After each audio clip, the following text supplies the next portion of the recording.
What's up YouTube, and welcome back to Serenity Gardens. My name's Ashley, and today I want to share with you guys a few tips on putting hydrangeas to bed for the winter.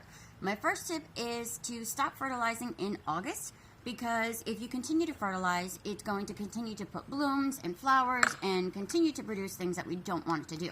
So my first tip is to definitely stop fertilizing as of August. Now, that being said, once you are to the point of freezing and all the cold starts coming in, what I've done is I've taken some mulch to very well insulate the plant. That's going to be key to be able to keep those roots from any type of freeze or frost that may roll through. You want to make sure that you keep those roots, and you want to keep those buds that are going to come out in the spring. You want to keep those safe, because if the freeze comes through and freezes them, there's probably a really good chance that come springtime, you're not going to have them bloom because the freeze has damaged them. So I'm going to show you what I've done.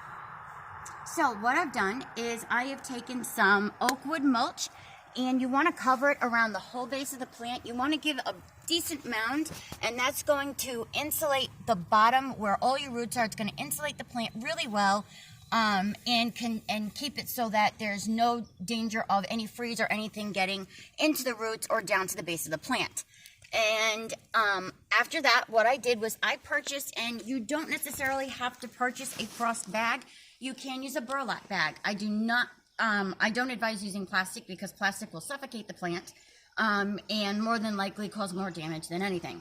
So I purchased these frost bags, and I will post that in my descriptions below, which frost bags I purchased on Amazon. And what you do is I purchased these off of Amazon, and all you're going to do is, after you've laid your mulch and you've put a nice generous layer on the bottom of it, you take your frost bag and you simply place it over your hydrangea, and you pull the strap. You want to make sure that it's really nice and tight, that your whole plant is completely inside the bag. And then you pull your string nice and tight around the whole entire plant. And then I kind of pull it down just to kind of put it over the whole hydrangea.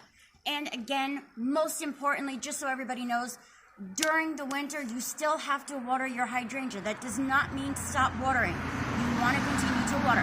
That does not mean you have to continue to water on a daily basis, because you don't want to do that, because when there's a frost or a freeze that comes through, it's going to get that water still from whatever is left behind on the ground. But you do want to come out at least maybe once a week. You want to pull off your you want to pull off your frost bag, and you want to give it a little bit of water, to the point of, don't drench it, but give it some water just to kind of get itself through.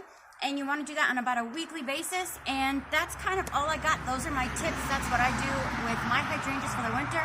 And so far, the bags have worked really well. My hydrangeas have not suffered any damage.